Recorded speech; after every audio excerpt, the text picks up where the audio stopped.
જય શ્રી કૃષ્ણ મિત્રો. પોષ મહિનાની કૃષ્ણ પક્ષની અગિયારસને સફલા એકાદશી કહેવામાં આવે છે અને આ અગિયારસનું વ્રત કરવાથી આપણા તમામ કાર્યો સફળ થાય છે. આ દિવસે ભગવાન અચ્યુત અને ભગવાન વિષ્ણુની પૂજા કરવામાં આવે છે અને ખાસ વાત એ છે કે આ અગિયારસ આ વર્ષની છેલ્લી અગિયારસ છે. તો અગાઉની અગિયારસ જો આપણાથી રહી ગઈ હોય કરવાની તો આ અગિયારસે આપણે કરી તેનું પુણ્ય મેળવી શકીએ છીએ. મિત્રો, આપ જોઈ રહ્યા છો યુટ્યુબ અને સ્વાગત છે તમારું અમારી ચેનલ ચેતન ગોહેલ વ્લોગ્સમાં. આવો જાણીએ માહિતી. સફલા એકાદશીની શરૂઆત 25 ડિસેમ્બર 2024ના રાત્રે 10:29થી થાય છે અને પૂર્ણાહુતિ 27 ડિસેમ્બરના રોજ રાત્રે 12:43 થાય છે. આ મુજબ સફલા એકાદશીની ઉજવણી આપણે 26 ડિસેમ્બરના રોજ કરીશું. તો આ સમય અને તારીખ બરાબર નોંધી લેવા વિનંતી છે મિત્રો. અને જો આપ લોકો આ ચેનલમાં નવા હોય તો ચેનલને સબસ્ક્રાઈબ કરી કોમેન્ટમાં જય શ્રી કૃષ્ણ પણ અવશ્ય લખી દેશો. હવે જાણીએ પારણાની માહિતી. તો પારણાનો શુભ સમય 27 ડિસેમ્બરના રોજ સવારે 7:12 લઈ અને 9:16 સુધીનો રહે છે. તો ઉપવાસના પારણા સવારના સમયે 27 તારીખના દિવસે આપણે કરવાના રહે છે. તો એનો પણ સમય બરાબર રીતે નોંધી લેજો. ચેનલમાં નવા હોય તો ચેનલને સબસ્ક્રાઈબ કરી કોમેન્ટમાં જય શ્રી કૃષ્ણ લખજો. હવે જાણીએ આપણે સફલા એકાદશીનો મહિમા. મિત્રો, માન્યતા પ્રમાણે સફલા એકાદશી એ મનોકામના પૂર્ણ કરનાર એકાદશી છે. આ દિવસે ભગવાન અચ્યુતજી સાથે ભગવાન શ્રીહરિની પૂજા કરવામાં આવે છે. આ દિવસે શ્રદ્ધાળુઓ પૂજા, હવન અને ભંડારાનું મોટા પાયે આયોજન કરે છે. આ દિવસે ગરીબો તેમજ બ્રાહ્મણોને ભોજન કરાવવામાં આવે છે અને તે ખૂબ ફળદાયી અને શુભ માનવામાં આવે છે. એકાદશીનું શુભ વ્રતનું સંપૂર્ણ વિધિ વિધાન સાથે જો અવલોકન કરીએ તો વ્યક્તિ મૃત્યુ પછી વિષ્ણુલોકની પ્રાપ્તિ કરે છે અને મોક્ષપદને પામે છે. અને આ વ્રતથી માનવ જીવનમાં સુખ, શાંતિની અને સમૃદ્ધિની પણ પ્રાપ્તિ થાય છે.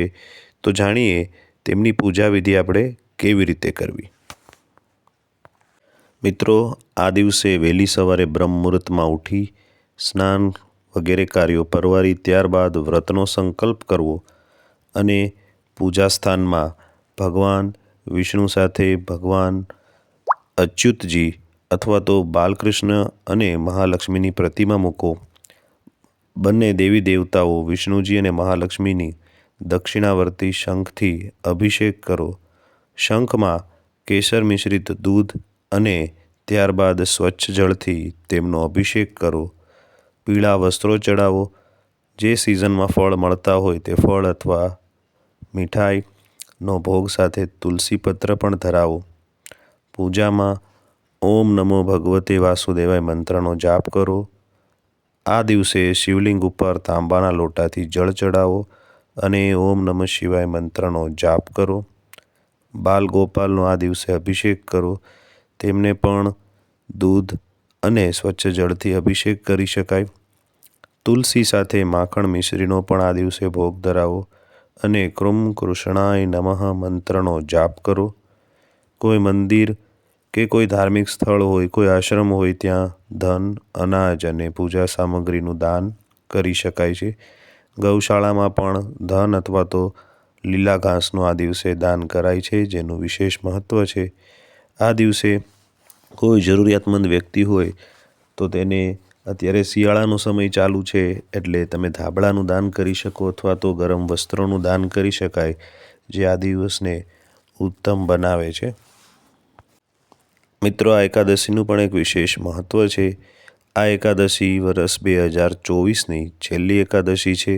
તો આ વર્ષમાં કોઈ પણ એકાદશી આપણાથી ન થઈ હોય અથવા તો રહી ગઈ હોય તો આ દિવસે આ એકાદશી કરી તેમનું પણ પુણ્ય આપણે મેળવી અને ભગવાનને પ્રાર્થના કરી શકીએ છીએ. મિત્રો, હવે જાણીએ સફલા એકાદશીની કથા. પ્રાચીન કાળની અંદર ચંપાવતી નગરીમાં રાજા મહિષ્મત રાજ કરતા હતા. રાજાને 4 દીકરાઓ હતા. તેમાંથી લુંપક ખૂબ જ દુષ્ટ અને પાપી હતો. તે તેના પિતાના પૈસા દુષ્કર્મમાં વેડફતો હતો. એક દિવસ રાજા દુઃખી થઈને તેણે દેશ નિકાલ કરી દીધો, પરંતુ તેમ છતાં તેણે તેની લૂંટવાની ટેવ છોડી ન હતી. એક સમયે તેને 3 દિવસ સુધી કંઈ પણ ખાવા પીવાનું ન મળ્યું અને આ દરમિયાન તે ભટકતો એક સાધુની ઝૂંપડી પાસે આવી પહોંચ્યો. નસીબ જો કે આ દિવસે સફલા એકાદશી હતી. મહાત્માએ તેમનું સ્વાગત કર્યું અને તેને ભોજન આપ્યું. મહાત્માના આ વર્તનથી તેની બુદ્ધિ બદલાઈ ગઈ. તે ઋષિના ચરણોમાં પડ્યો. સાધુએ તેને પોતાનો શિષ્ય બનાવ્યો અને ધીરે ધીરે તેનું ચરિત્ર શુદ્ધ થયું. મહાત્માની આજ્ઞાથી તેણે એકાદશીનું વ્રત રાખવા લાગ્યો. જ્યારે તે સંપૂર્ણપણે બદલાઈ ગયો ત્યારે મહાત્માએ તેનું સાચું સ્વરૂપ તેમની સમક્ષ પ્રગટ કર્યું.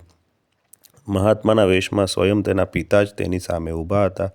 ત્યારબાદ તેણે પિતાને ચરણ સ્પર્શ કરી અને રાજપાટ સંભાળ્યો અને એક આદર્શ રાજા બન્યો. તેમણે આજીવન સફલા એકાદશીનો ઉપવાસ પણ કર્યો. તો મિત્રો, આ હતી નાનકડી કથા. જેમ સફલા એકાદશી લંપકને ફળે એમ આપ સૌને ફળે તેવી શ્રી હરિના ચરણોમાં પ્રાર્થના. તો મિત્રો, આ હતી સફલા એકાદશીની વાત. આ વિડીયો આપ લોકોને કેવો લાગ્યો એ જરૂરથી અમને કોમેન્ટમાં લખીને કહેજો. અને આ વિડીયો ગમે તો અન્ય લોકોને પણ મોકલી તેમનું પણ પુણ્ય ફળ મળે એવી આપણે પ્રાર્થના કરીએ. ફરી મળીશું કોઈ નવા વિડીયો સાથે. ત્યાં સુધી અમને રજા આપશો. આપ સૌને અમારી ચેનલના જય શ્રી કૃષ્ણ. ઓમ નમો ભગવતે વાસુદેવાય.